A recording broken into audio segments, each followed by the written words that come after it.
You're listening to the Unfinished Projects podcast with your host, AmyJans. And now for the show. Welcome to the Unfinished Projects podcast, where rejected ideas are accepted. I'm AmyJans. Today we have Joseph Nazario and Tim Paige from the Figuring Things Out podcast. Everybody give it up for videographer, podcaster Tim Paige and comedian podcaster Joseph Nazario. All right. How y'all doing? Myself. How y'all doing? I'm overweight, so I didn't figure it out. Oh my gosh. So, wow. Well, thanks guys for coming on. I'm excited to chat with you, figuring things out. Fill me in. I'm so honored that you guys had me on your podcast. Where can people find it? Spotify, Apple Music, Apple. Anywhere with podcast, you can listen to podcasts at Overcast, even a little bit on YouTube. Grindr. Oh, what? Grindr. What's that one? It's Oh my the God. meetup spot. Oh. So if I type in figuring things out It's a on G-hole. YouTube, it'll pop right up. So yeah, pretty much. Let All me right, see. cool.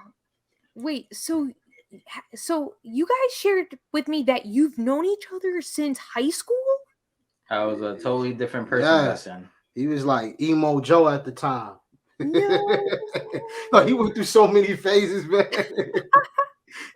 He went from like gangster Joe on the block to emo Joe. They couldn't figure him out, man. Each grade was something different. Oh my gosh. Can't What figure was myself out. the first, do you remember the first day that you guys met? Oh man, I can't really remember the first day, but I remember the first times us being at the like park working out on the pull-up bars and everything. Because we had a mutual friend. Devon. Yeah, Davon. He The one pretty we got much in trouble for. yeah, Davon is a eccentric character. Yeah, he pretty much introduced us. Cost us a whole fan base. Of course. Yeah, so yeah, I can remember just some of the early times of being at the park working out, and this was Joe, and he was like real muscular, real big, like he was ripped. Now I'm just big. Flabby now. Oh, Yeah, you don't you remember guys some are of the both early fine. times? Oh my Because god. I remember that body. You remember? Yeah. Wait, so you guys been friends since high school, and then how did you come up with the podcast idea? I really like it, figuring things out, because it's like we're just all trying to figure it out. Nobody knows what they're doing. To like talk about like unfinished projects. Like I always wanted to start a podcast since we've been working out at the park. So that means for 15 years I like didn't do this thing that could have made us a ton of fucking money if we just went for it. But you know, you say it to a certain amount of people, or you don't know who you're saying it to, and they just either don't get it, or it's definitely at that time they probably just saw it as a waste of time. Like, who wants to watch conversations going? Yeah, sometimes like the people close to you could tear down your dreams or your goals. Oh, yeah.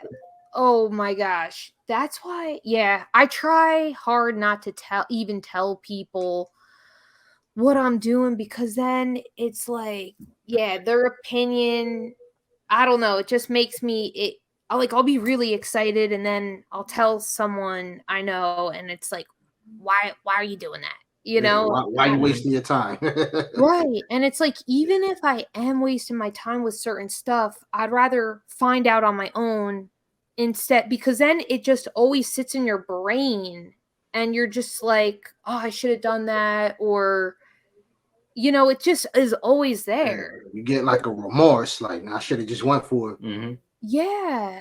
And then it's like, if we're lucky enough to be 80, 90, I can't imagine like thinking that the ideas I never tried. So that's cool that you guys got your podcast off the floor. You've been thinking about doing the pod for a while? Yeah, I believe we actually started like last year, right? If I'm not mistaken, sometime last year. Yeah, Cool. Joe just said, "Yo, Tim, just come over. We gonna do this." I'm out. We don't know the first thing to do. He's like, "We gonna figure it out, pretty much." We gotta learn it on the way. Yeah, we was sitting there finding out how to set things up because I'm a bit of a caveman when it comes to technology. So we were just sitting there trying to figure out how to do it. I was supposed to do a podcast with someone who is friends with Tekashi 6ix9ine. Oh, the rapper guy. Okay. And he's the one who brought the idea to me, and I was like, all right, let's do the podcast. And then, some people, they just all talk about it. Yeah. Like he brought it to me, and I got everything together. I'm like, I'm ready. And he's like, all right, next week. And then ghosted. Oh. I just have this. I got a fucking laptop, camera. So you went all out. You bought all the supplies to do it, and this dude just go. I've been there. I didn't even know that part of the story. That's crazy. And I was like, fuck it, I'll do it by myself. And then I was like, well, I'm gonna talk about myself. And I was like, let me get Tim. Yeah. No, that's so cool. Yeah, my best friend since first grade and I, like, we do a lot of videos together, and it just feels like safe having that one person that you don't judge each other creatively, because it's like once that judgment is there or you don't know how the other person works, it's like fear builds up. Like that other person, I'm sure, was probably flake because they were afraid of committing to a project, or I don't know. Especially one that doesn't pay for a while. Oh, that could be it too at times. Yeah. Mm-hmm. Yeah, that's a good point. Expect everything so quick and fast, and yeah, I think that's why a lot of projects fail, unfortunately, at first because of the lack of resources, and money is such a huge resource. So it's like, I always think if I won the lottery, I would just get a production, buy my own production studio and hire editors and project managers. But we don't have that, and we're doing it all ourselves, which is cool because we're learning all these skills, Like you guys were mentioning that you didn't know anything at first, but now you do, right? So. Oh yeah, definitely. I guess we know, I guess how to keep a conversation going. All we keep on going back to is sports. Yeah. Because me and Joe, we big like combat sports. We like MMA. We like boxes. So we always go back to one of those conversations or start the show off with that. Well, we have talked about life, or we have talked about mental illness or things that we fucked up on during life, or parenting, things like that. And that stuff could go on forever. Yeah. Oh yeah. Like if you see, like when we first started, I think we was doing like 2 hours. That I was like, Joe, we gotta cut it short. We don't want to over talk. We're not Joe Rogan yet, I think we benefited from that. First, we was getting views from it. Oh yeah. And then with that whole situation, when we would talk to comics, like they want to talk for 2-3 hours. It was good though. Yeah. Like we're kind of shocked and surprised that these professional comics even want to stay on for that long. Yeah, I was like, dang, you want to talk to us for 2 hours? This is great. Yeah. That's cool that you guys are just consistent, because I think that's one of the main things with projects is a lot of people, they quit before they hit that that even taste of success. But if they would have stayed in it, maybe success could have been a few months later or whatever. Oh yeah, I think that's what kills people. Just like what you say, is that it's the expecting a certain outcome right away. Yeah, I think it's also perspectives too, because some people if they don't see, they have a saying, if you don't see an outcome, then you should probably quit. When will you quit? Ooh. But then the other conversation is, if you're 80, are you gonna look back on your life as why did I quit? Do I even care about fame? Do I even care about people trying to see me, viewers, all this other shit, when all we really want to do is have fun, have interesting conversations, and talk to people. And we're not like we're hurting anybody. We're spreading ideas. That's about it. Oh, okay. Yes. Yeah. Like, Yeah. of course, we care about money and all this shit, but would be nice. just have faith that I know. it'll Yeah, come. it's gonna come. Yes.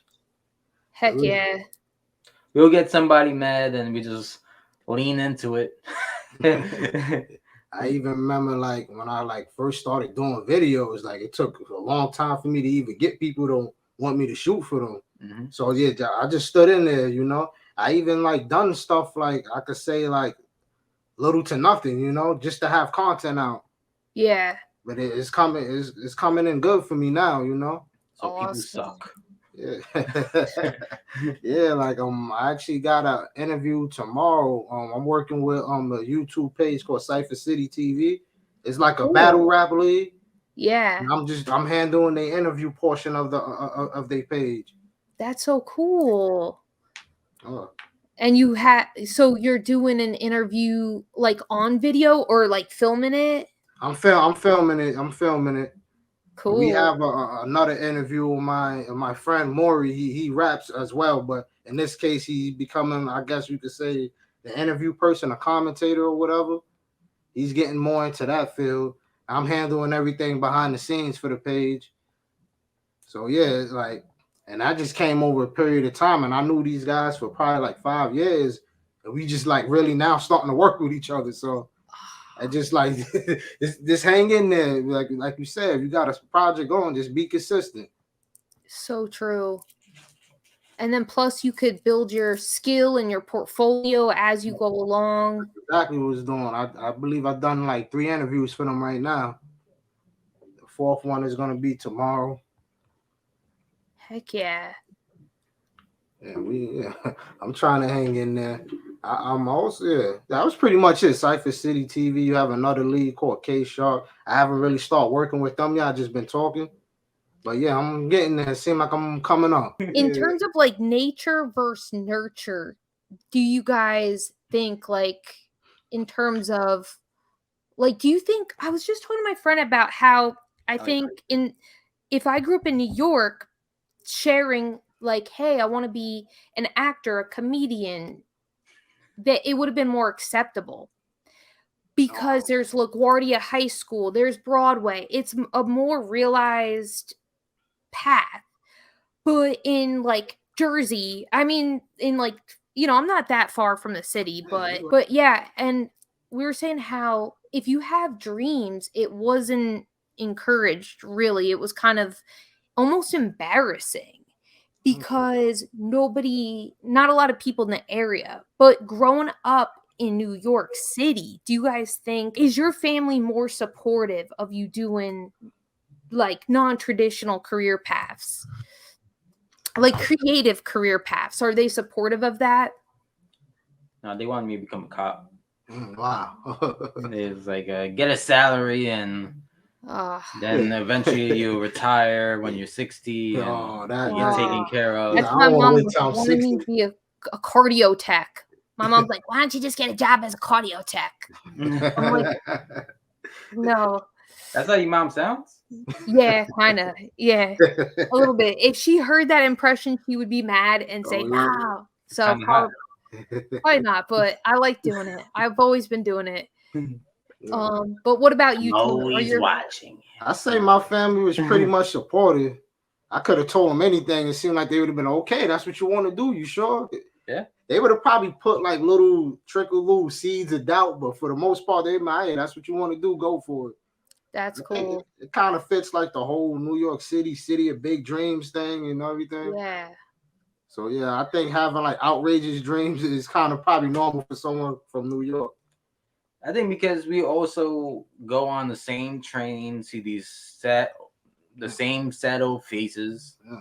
So if we do a little thing that's New York, you'd be surprised. You could probably be on a train sitting next to a movie star or a millionaire. You don't even know it. Yeah. You know? It's like we're so close by each other. Even if you like in a poverty neighborhood, a few bus stops away, you could be in a nice, wealthy neighborhood, like just like that, in a snap of a finger. There you go. Yep. What? West Farms. Not West Farm. Yeah. So There's a lot of crime by us. uh, Yeah, them guys is they reckless, man. it's going up too in New York. Like, Yeah, oh yeah, it's reckless. This podcast is sponsored by the Citizen app. They oh got like my gosh. So in terms of unfinished projects, fill me in.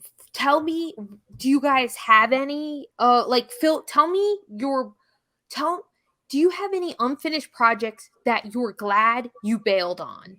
Tim, you go first. I'm trying to pick one now that I have bailed on. I kind of like regret it too, man, because I wasn't too confident in myself. A few years back when I got this job to do a video shoot for a nice up and coming rapper, that's pretty. I guess a big deal right now if you into rap. Yeah, that one right there. I would call that an unfinished project. I had it right there. I just turned it down. Wait, hold on. So you got a job and Yeah, I got offered, yes. You said thank you, but no thank you because like you didn't feel ready for it, right? Yeah, absolutely. I was just starting. I should have faked it till I made it. Yeah, I didn't want to put out a horrible video and that's it. My name is started. I was thinking more of like the long run, you know. But then you put that on the resume, and then you say hi to the security guard. What's your name? And then you write his name on your as a reference. So was he mad?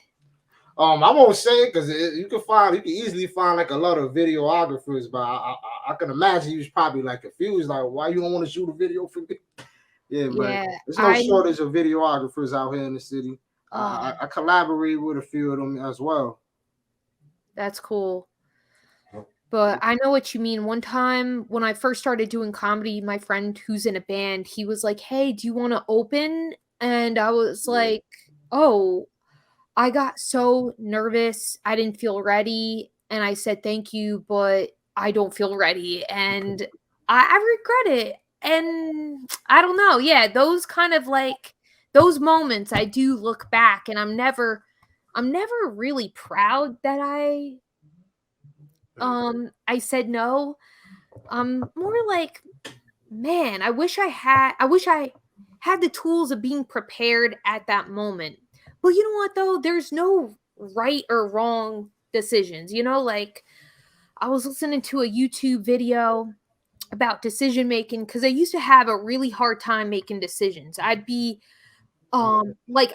people would ask me if I wanted to do stuff, and it's a great thing looking at it from the outside, like, wow, cool, people want to do stuff. But I would instead be in my head like, do I want to or do I not want to? Do I, and it's like you're a procrastinator like me. Yeah. Like I'm my own worst enemy.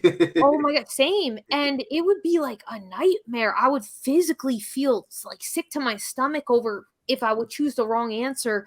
And I listened to this YouTube video and basically saying, look, there's no right or wrong answer. That any decision you make is the right decision, which is kind of assuring because it's like, all right, as long as you can learn from that decision, so it's like, did you learn from that moment right there? Oh yes, sometimes it's the same with me. I wish I would have probably took the swing, even if I would have failed. Part of me is like, you should have just went for it, Tim. Failed to learn. Yeah, failed to learn. As long as you gain something from it, that should be like the all that matters.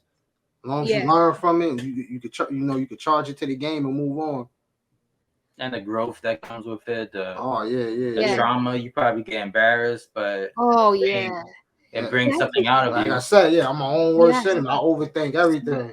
Everyone be like, Tim, you're fine, you're good. I'm like, no, you're lying. There's something wrong. Oh my god, I'm the same way. I'm in my own head, Same, but nobody talks about how being uncomfortable is is normal. Like if you're uncomfortable, you're right where you're supposed to be. Because what was it? I feel like everybody says, oh, when my flow state, and it's good when you're in your flow state. You know what I mean? When time doesn't exist, like that's awesome. And with some things, I expect to be in that flow state when I'm building a new skill. And I get frustrated and it's hard. And I'm like, because it's hard, I think maybe I'm not meant for this. But that's totally false. It's like, all right, we got to be okay with sucking, being okay with being bad. Yes. And it's uncomfortable. I think it's more like realizing or remembering this is what you're here for as your purpose. So like when you're on stage and you're bombing and everything is going to shit, and the way you gotta kind of enjoy it and make the most out of it and understand that afterwards it's still going to benefit you. So true. It's like when you can't see the reward, it's still there. You know? Oh my gosh. Well, what about you, Joseph? What do you have any projects that you really regret not doing? I don't know about I do have one project, but Tim told me to stop talking about it on podcasts and stuff. I did. That I wanted to make. Oh yeah, don't talk about that. So I'm gonna steal your idea, man. Oh yeah. No, that's true. Any in the past. One thing, I met like a famous Australian comedian. Basically, at that time, I was getting high and drunk and we end up meeting him, me and my friend, and like we went to a comedy club and he started snorting coke and shit, getting all crazy. Wait, you did? I didn't snort the coke. He did. Yeah. Oh, that was my first time ever seeing somebody snort. Like right there from. I was like, okay. But then he was like with his producer and his I think his manager, and I was talking to them and they were getting like all emotional, and I was like, these cokeheads. But then he offered me to go on stage for like 5 minutes for $1,000. What? And I turned it down because at the time I wasn't performing comedy at all. Okay. So then he offered it to like a open micer. No, not open micer. He's a comic. But then something happened. Now he's not a comic. I don't know. Wow. But he took my spot basically because I said no, and this guy went to upstate, performed for 5,000 people for 5 minutes, got $1,000, and what? That was fun. He was getting more shows after that too. Who? The guy that took the slot? No, he ended up fighting a customer and getting thrown out the comedy club, and now he's in Texas.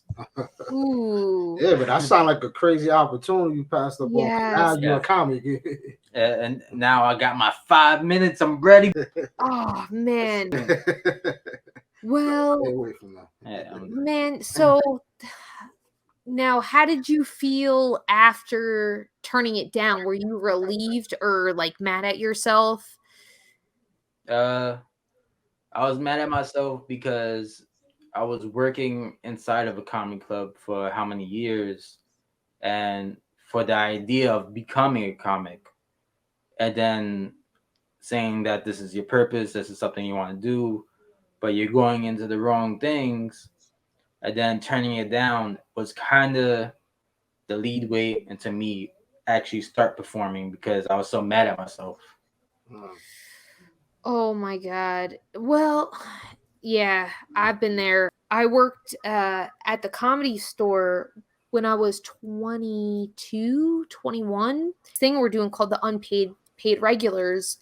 And I was so excited, but also I was so nervous because I didn't feel worthy of the Comedy Store. Like I had it on a pedestal.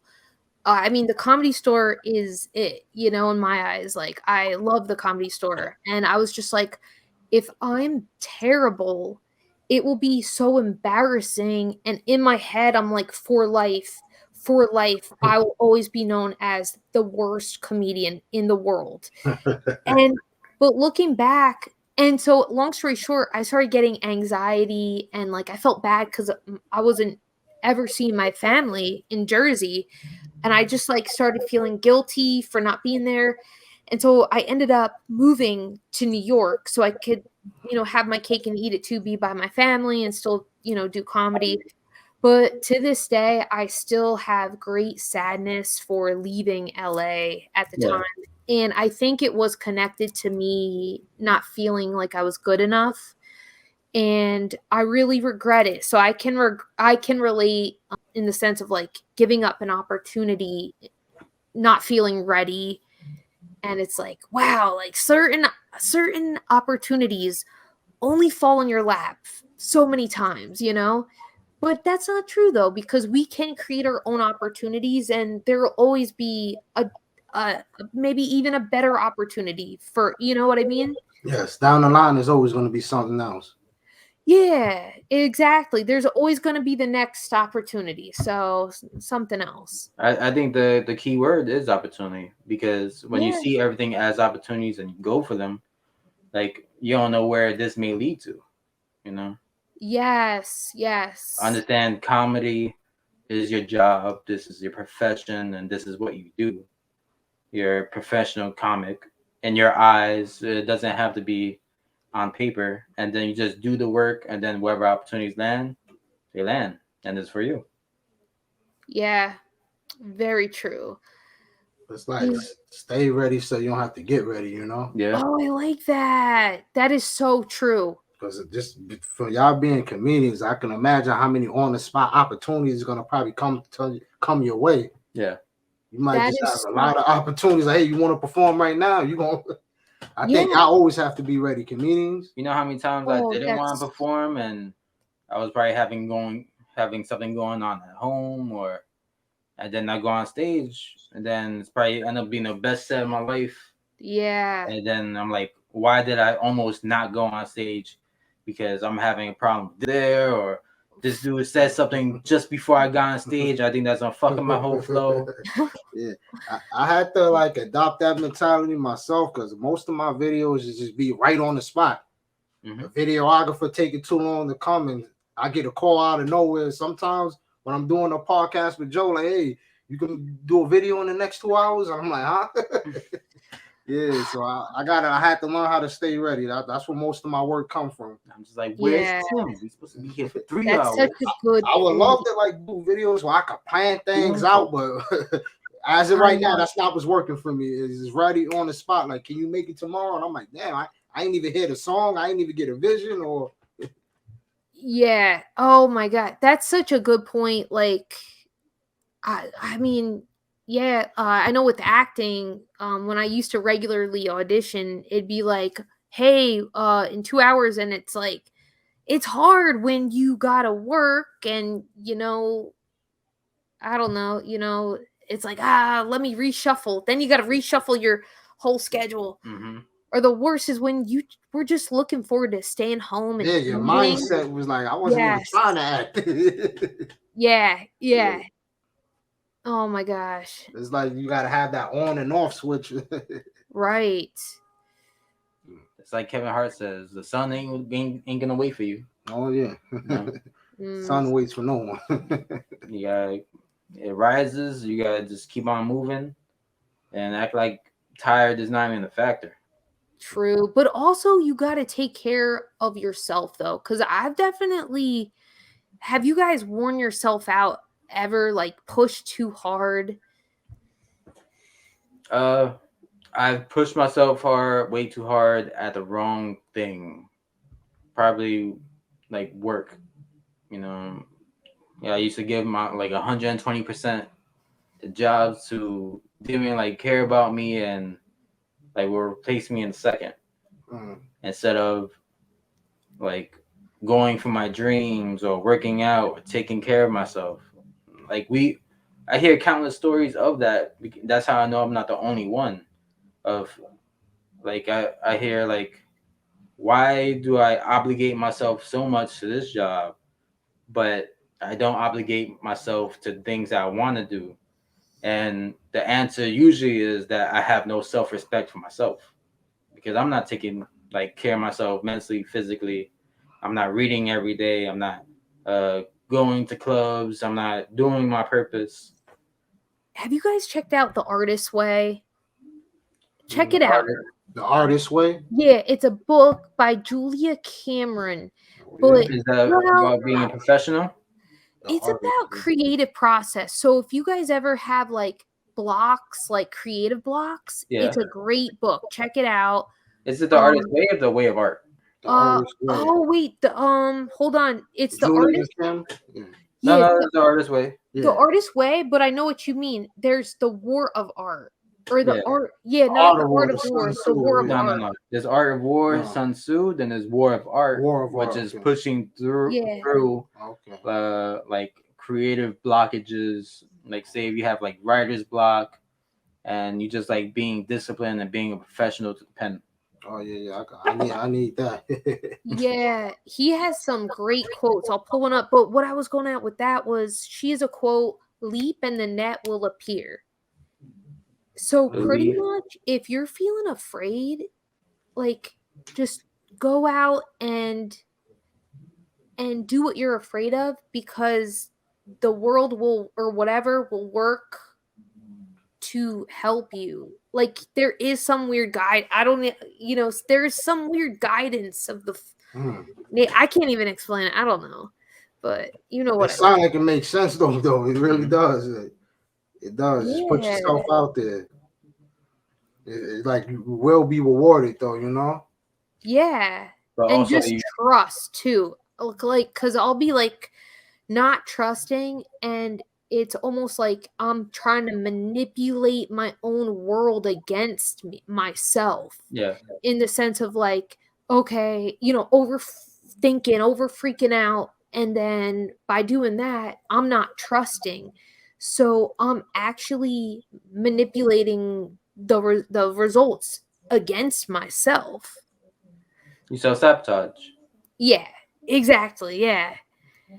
So, but it's like loving yourself. The best thing is to just do what you're afraid of and don't deny yourself of that opportunity to grow. Get out your own way. Yeah. I still got to learn how to do that. I'm working on it. Yeah, I'm working on it.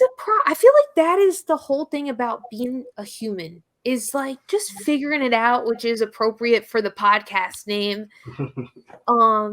But I feel like some people, they're born just automatically like knowing like, yeah, I deserve it, Yeah. I wish I had that, but I don't. But also it's kind of a reward to go on that journey and figure it out. Yeah. Yeah. Sometimes like what could be better than the outcome is like the journey. Mm-hmm. Yeah. That could be like the funnest part to like when you actually achieve your goal. You look at all the trials and tribulations, the growing pains. So me, like one thing that helps me is just focus on the journey. Because I know when I do make it there, I'm gonna look back and I'm gonna have a blast. Thinking all the times me and Joe was sitting in the apartment, sitting in the room in the basement at the park. Yeah. When you get there, it's gonna be a great story to tell. That is so true. Another quote is, love the process, not the payoff. Mm-hmm. So I sometimes forget that though. But yeah, I mean, looking back, it's like, aren't the happiest moments when you and your friends are just like hanging out and it's almost like that feeling of hope is like a memory. Like I could think back to being like in my early 20s, sitting at a coffee shop writing with my friends, and it's like I can pull that memory and I still feel that same amount of hope that I had of like writing, or that same inspiration, Yeah. The great like nostalgic feeling.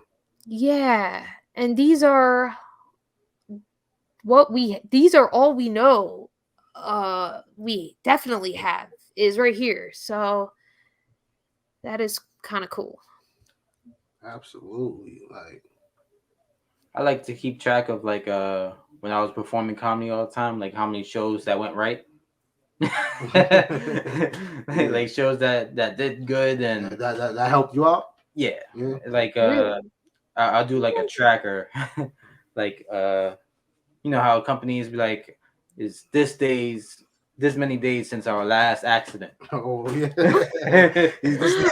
I went 2 weeks without bombing on stage. Yeah. And but when you're that type of level, not even a level, almost anything is funny. You're in your own little bubble, and when you talk to people who are funny or in the same profession as you, it's almost like you guys sync, but you guys are mega syncing. That's not even a thing, but you get what I'm saying. Like when you're talking to somebody and they're doing it professionally and they understand what you're going through, Yeah, because they've been there. Because we're all along in the same shit show. so true. That is why it's like mentorship, or like people who've achieved what we want, like they don't even know how much it's appreciated if like they give us advice, you know? Like I've had awesome conversations with certain comedians, and it's like I don't even know if they know how much I appreciated that moment. But it's like it'd be cool to get to a place of success to help people in our shoes currently, and to, you know, like I remember when that would be cool. I gave advice to Roberto Vanderpool to add something to his joke, and then he did it on stage and it worked, and I was like, what the fuck you listening to me for?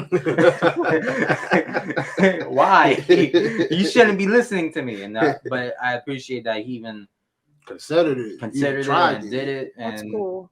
Now it's part of his act. Or that's great. Yeah, that's great. Or any comic that he even gave me advice in one of my bits, and it helped me out a lot. Yeah. Sometimes advice is helpful. Sometimes it hurts. It gets you in your head like, oh man, really? Yeah. They thought they was helping, but they just added to the problem, right? Exactly. Oh, exactly. Yeah. I remember there's one comic, I'm not gonna say her name, but I said that I wanted to become a comic. And then she looked at me and she's like, it's gonna be a long, hard road. Don't do it. And I guess she just started popping off. And I was like, oh man, I want to be like, I can't listen to you right now. Right. Yeah. At that moment, that wasn't something to say to someone up and coming. Yeah. Right. Just starting. Yeah, that's not the right words. Yeah, you'll be all excited, like, oh yeah, I think I'm gonna try, and then that energy of good luck. It's like, nah, we don't need that. Oh wow. No, thank you. Fuck you and all your negativity and all your bad energy bullshit. Well, it goes to the point of like trust in your gut, you know? Like I feel creatively when I ask for too many opinions on something, it gets me in trouble.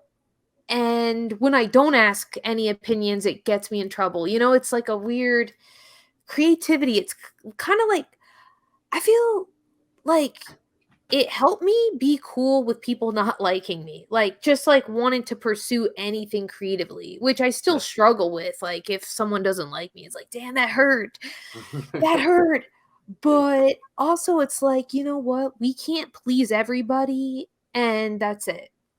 Yeah. I try to keep that in my mind. Yeah, you definitely can't please everyone. Yeah. And you can't do everything right. It's gonna always be that one or two people like you did it wrong. You can't control how other people feel, you know? Exactly. Maybe they going through something, or maybe they are just meant to never like you, and you gotta be okay with that. And you can't let this person take the smile at your face. Oh yeah. You know? Yeah. And then if we play it safe, then you might not ever find your niche or what you're really good at, you know?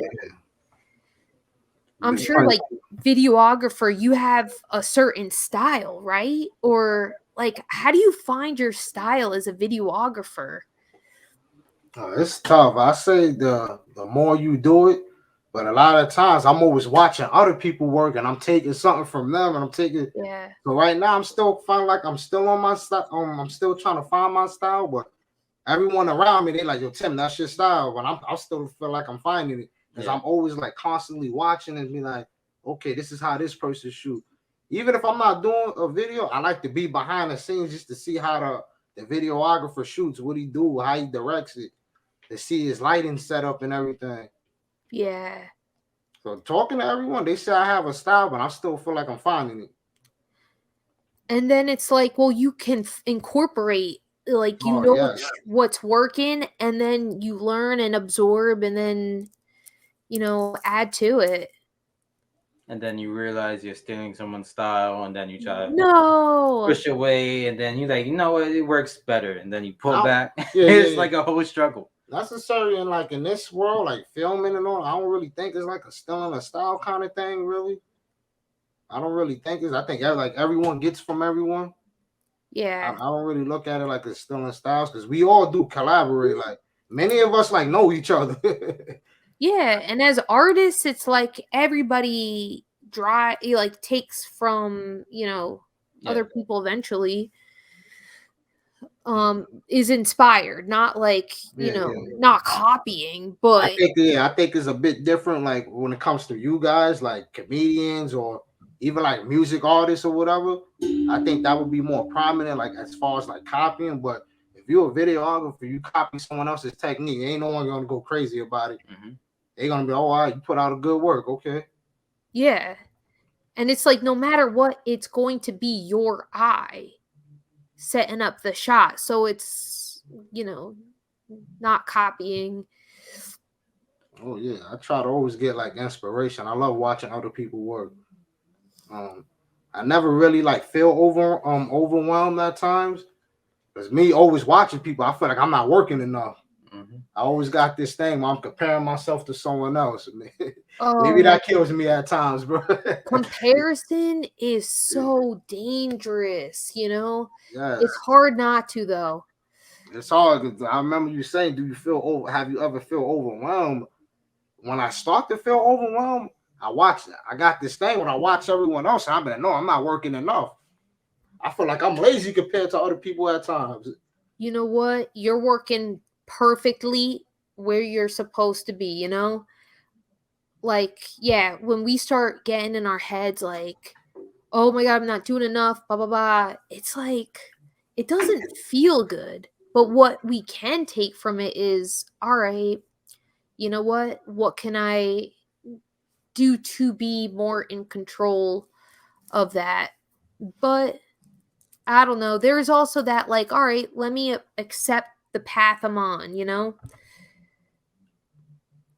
I think also like it's like you gotta put things in perspective, or just put things on schedule of planning things out and actually doing, because sometimes you gotta like cut things off, because some people, they be writing in coffee shops forever. Oh, just planning when put it to action. Put it to action. Part of the work is planning and writing, or like setting up your cameras, and that's part of the process. But make sure the actual work is being done. That you're planning with this person, you try and connect with this person, you sent this person the message. Monday, Tuesday, Wednesday, Thursday, Friday, almost every day you have something toward your goal, your dream. Yeah. Make sure you make it past the brainstorming process. Yeah. Because some people brainstorm forever without actually doing anything. Yeah, I remember when I first started doing open mics, I would go to coffee shops like you were saying, Joseph, and it would come time to sign up and I would chicken out and I would just go home. And that feeling of going all the way there and then just sadly like taking the subway back home. You know, it's like, and then the nights when I said, all right, just do it. Like you were saying earlier, you end up having the best set. And so it's like the worst that could happen if you think if you're about to chicken out of doing a project, like taking action, it's like if we all just think, what is the best thing that could happen doing the project? Okay, the best thing is we meet people, we learn something and whatever. But then the worst thing that could happen if we don't do it is our dreams. Die. Well, yeah. Our dreams, no, they squash, they're done. Your morale is done, your ego is done. You fucked up your momentum. Oh yeah. You're questioning.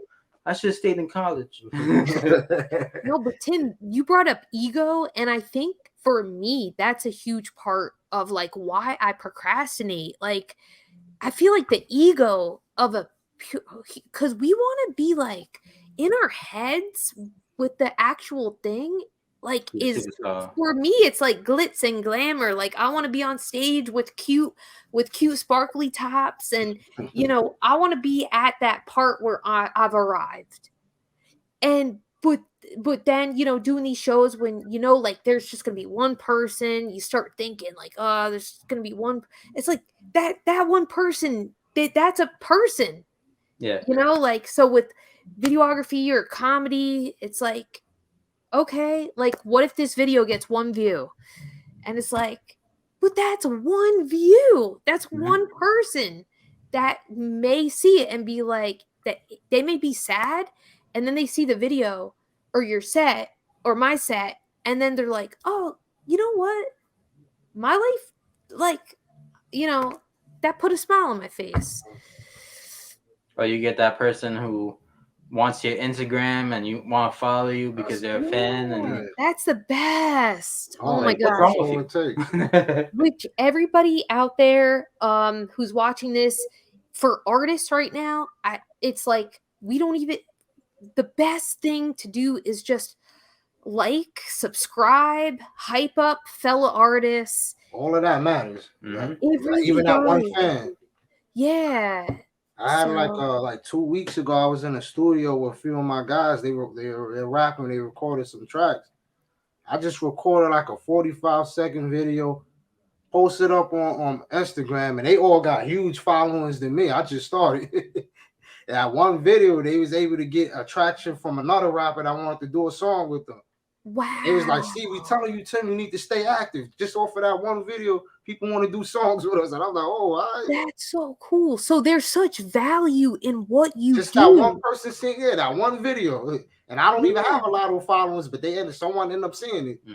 That's so cool. So it's like, not only is your filming and videos helping like visually, but it's also helping artists that need to be seen be seen. So there's a lot. Yeah, because they always get on me for not posting enough. I'm sorry. I'm like, it's not my thing, but I try to stay up on it, I know.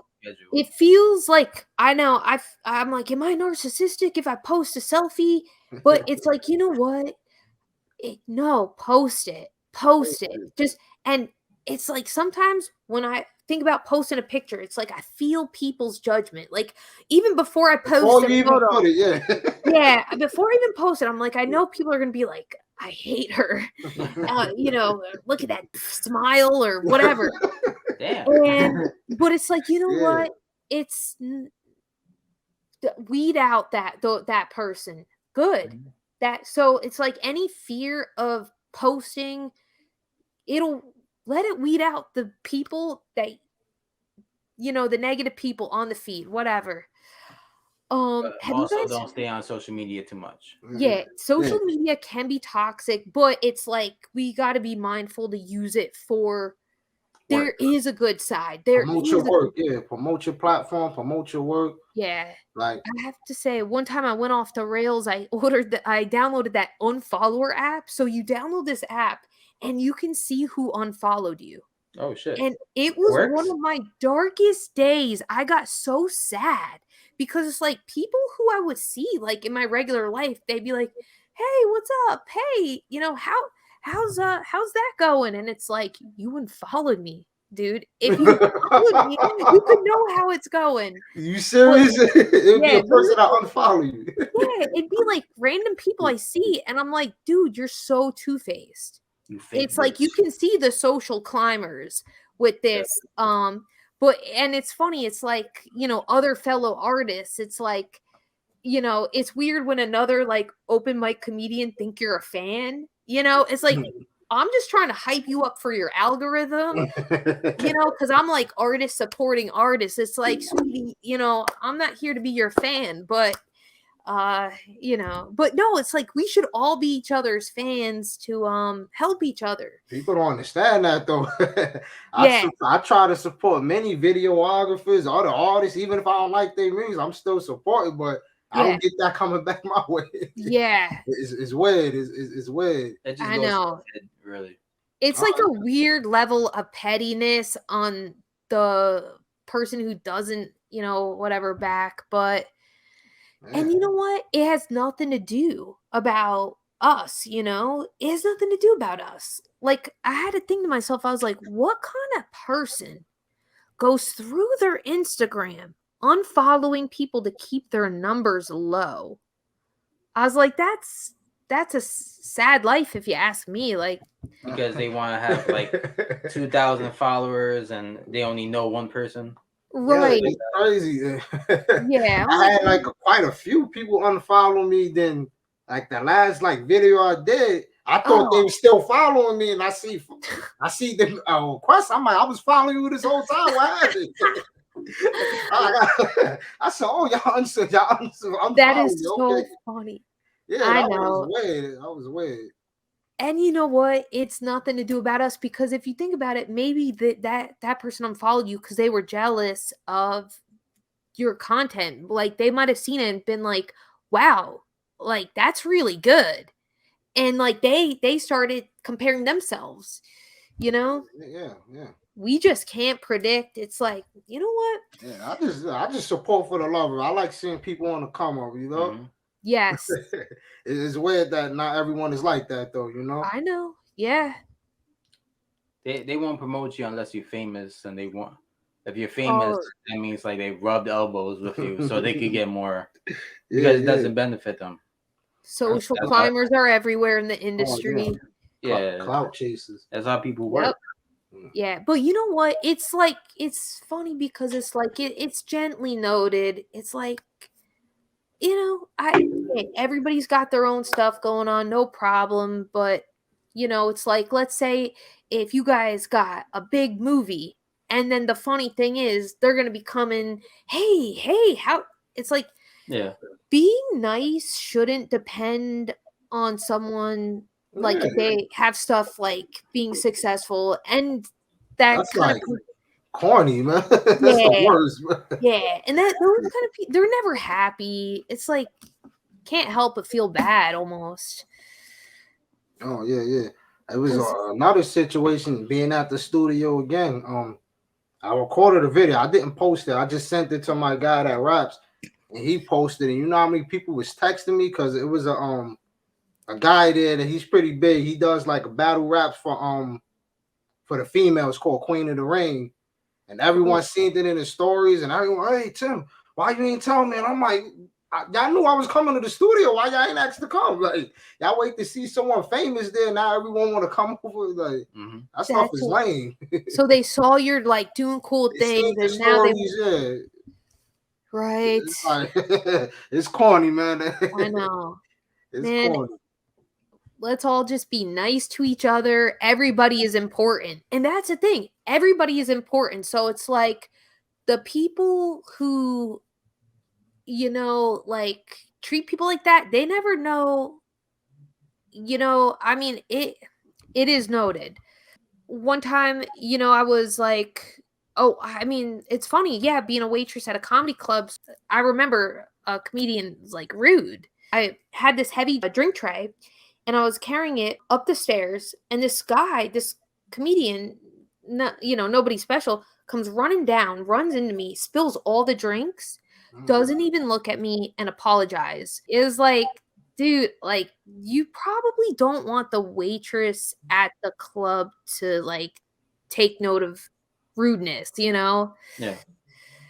Unbelievable, bro. He didn't even acknowledge that he did something wrong. Didn't acknowledge it, didn't apologize. He just ran away. Look back, or he just ran away. He just ran away. Yeah. I saw you. Did you whip his ass? Did But your it's mom like, come did out of he, you?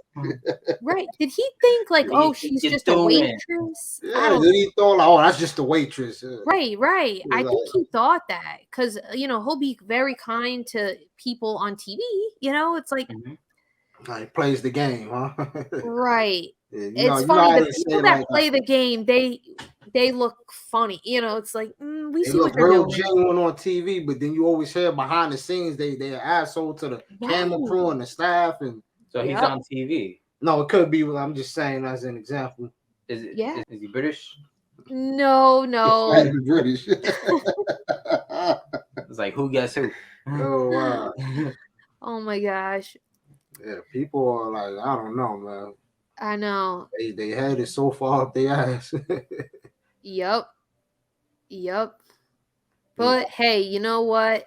It's a good lesson. Like, be happy who we are. Be not, treat everybody like they're important. And that's it. And it's like if it's not reciprocal, what's the name? The word reciprocal, reciprocated. Yeah, if it's not reciprocated, then that's a funny word. Reciprocate. I can't even say it. Yeah. If it's not reciprocated, then it's their loss. Whatever. Yeah, also, you gotta learn like boundaries. Yes. This one comes with like a good thing that comes with like training, working out. That it kind of like builds up confidence. That if someone oversteps a boundary, like you don't like to be touched in any certain sort of way, you can mouth off to them and you have control of the situation. Or if it escalates, you could do something. Yeah, like I don't see no way, shape, and form that you're gonna push or like bump me and make me drop a whole tray of drinks down the stairs, and you think you're gonna get away with it. Right, man. So I guess we'll start wrapping up. You guys, so what do you guys have going on? So now you got the podcast and people can find you on YouTube, Apple Podcasts, Spotify, but you guys have anything else you want to plug? I just like to shout out Cypher City TV. Shout out to We Together Films. Those are the two collaborators I'm collaborating right now. Videographers.